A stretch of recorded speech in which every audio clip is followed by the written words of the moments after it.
hmm And I think that that's another thing too is people nowadays are very limited in their scope for goals. When they think self-improvement, they think, getting a promotion on the job or, having something tangible. That I don't think that people really view things the way like you and I would view it, and aren't as really adamant about their personal liberties as we would be as magicians and just as people who are on the cusp of psychology at this point, because in everything that I see, and like you, it's very hard for me to come up with a thought. Original thought is really what's at stake, I think, too. Original thought. That's why I think music is essential for people to grasp as a skill, because it's one of the few ways we still have to create. And magic and creativity go hand in hand, as far as I'm concerned. Did you want to talk a little bit about that? I think they're the same exact thing. I mean, I think they actually have like some sort of symbiotic relationship back and forth. So I mean, the creativity is a huge aspect to actually creating magical sigils, magical symbolism, and a magical output. So without creativity actually thrown into the mix, you're not really actually doing any magic at all. You're just you're doing routines, or you're a technician. You're like a technician or something like that. Right.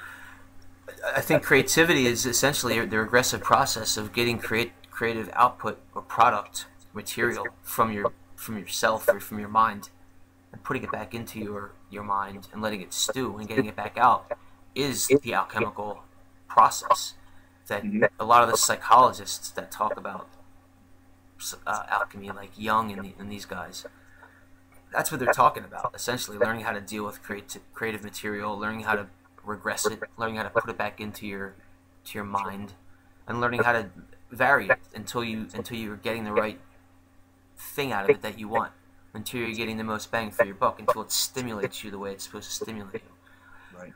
So that's essentially what magic is, creating that sort of iconography to get that to manifest in the outside world, so that you can actually focus yourself to do it legitimately and repeatedly.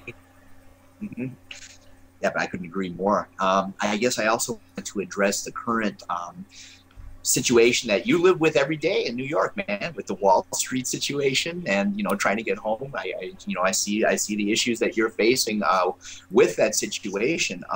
How do you think that people can, I guess, address the issues of everything from the banksters to Wall Street without getting political in this at all? How can we go ahead and, or even if you have to get political, how do you think people are going to be able to be causative agents and affect the change that they are basically protests?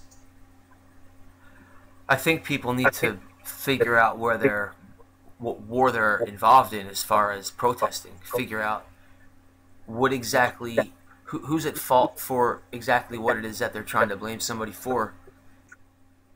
But as far as it goes, I mean, a lot of the things that are being inhibited in the cities, as far as it goes here at least, are things that the rich people that are the hypothetical point of the blame are not being inhibited to use, like parks and the subways and stuff, that are the things that are being held kind of hostage in this situation. Sure. No, I get the gist of what you're saying. I mean, there's a big difference, between, I always suggest to everybody, do your hour and make sure that hour you're doing it is focused like a laser where it needs to be focused, because I think that a lot of this energy that we have in trying to be causative agents for change is really being misdirected. And a lot of what I see on TV, I know instinctively to disregard, but I don't know because I'm not there. So I form opinions based on just what I see in alternative media outlets. But then when I talk or see the things that you're saying about some and other people that are my friends on the East Coast in that area, the things that they're saying, it's just a lot of it is just like a revelation to me, because it's a totally different picture that you guys paint as to what like how the media is painting it. And I know that that's always going to be the case. And that's why I'm asking you about this as a person who's pretty much at ground zero in this whole movement, how you perceive things to be this time.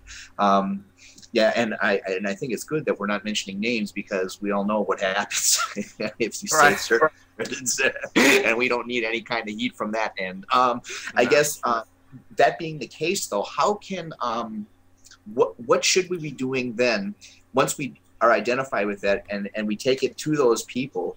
I think at that point we're going to reach another stalemate. See, that's what's the difficult part for me to, like, I guess, come up with at this point. We know the problem. We know who the people are that are causing the problem.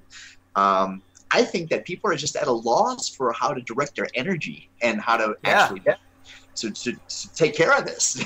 Yeah, I agree 100%, and I feel like there's always going to be somebody that's trying to take advantage of you. And I think that's one thing I've learned from actually, I mean, through learning, through studying psychology, not that it puts a dark spin on human behavior, but it certainly makes human behavior, in a certain sense, practical. Yeah, so people are going to do what they're going to do, okay? And if they can take advantage of somebody, they're going to take advantage of somebody. And that's how most of the world goes around, especially for most of the business world. Maybe not necessarily the local social world and the everyday people on the block, but for the people that are in control of empires and bureaucracies and things like that, come on, it's going to be corrupt, and they're going to be looking out for the best of themselves. Yeah, that's for sure.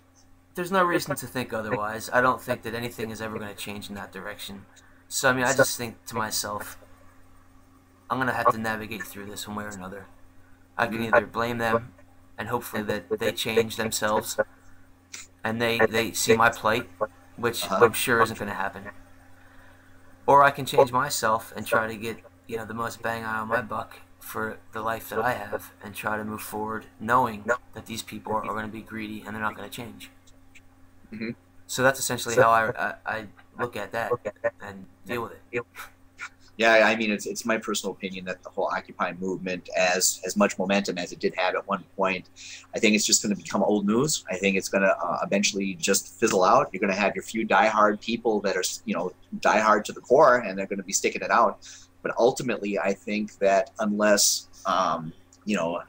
people really, really start to really look inside and really, really try to do exactly what it was that you said, and focus in on the parts of themselves they need to change and focus in on what change they can realistically cause, and they can do it in numbers too, but I think that this movement's going to just peter out just like every other movement has. This might carry on a little longer, but and I mean, I hate to sound so negative because that's the way I feel like it sounds, but I just don't see this actually being like enough to actually cause the change that they're looking for. Because personally, I mean, central banks aren't going away, and I don't think the stock market is going away either.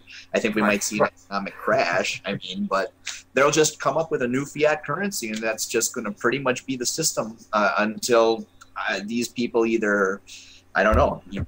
The only thing I can see is that wealth is inherited, and these people are going to be the ones running things.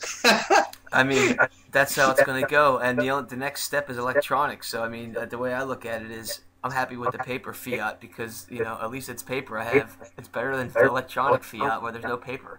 Yeah, that's for sure. Do you have any of the thoughts on, I guess, on 2012 or anything that you'd want to share with us at this point? I don't know how to feel about that in particular. I think that there's so many theories at this point. Everybody's got a theory about 2012, and I don't necessarily know what's going to go on.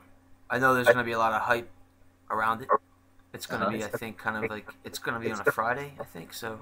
I didn't even know that. I think here it's going to be kind of off the hook, as far as Brooklyn goes, I can imagine. So.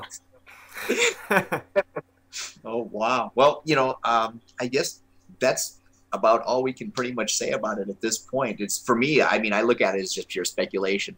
I have Yeah. no idea what to believe. There's, like you said, everybody's got a different story. Everybody's got a different theory, from Nibiru to, I mean, you name it, it's out there. So me, I'm going to take it just like any other day. And to be honest with you, we'll be talking in 2013. I guarantee it. Yes, I guarantee it too.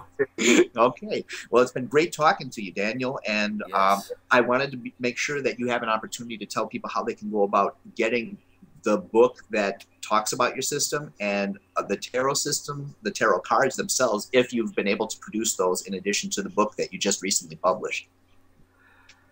The books can be bought if you just Google Alcyone, Alcyone, and D.L. Meredith, and then it just will come up.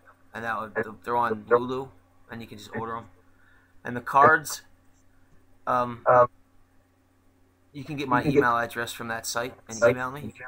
Okay. Pretty much, I'm making those. I haven't figured out a way to mass produce those yet, so I'm making those on a very small level. So. I see. Okay, yeah, and what I want to say too to those people who are going to be considering purchasing your book, that I myself have, and I read through it. Actually, I couldn't put it down. I read it almost all the way through the first night. I just left that last chapter for the next day, and I can say it's a really good read, and it made me question a lot. It made me question a lot of what I had assumed, and I realized that I started to become very almost paradigmatic in the way I viewed magic. It was almost as if I was locking myself into a system. And once I read that, I realized that I needed to challenge myself and to definitely try to mix things up a whole lot more, because there were things in there that I never even considered before. So I want to thank you for, tonight, and I want to thank you for the job that you've done. And I definitely want to thank you for being an integral part of MSI on Facebook and on the internet.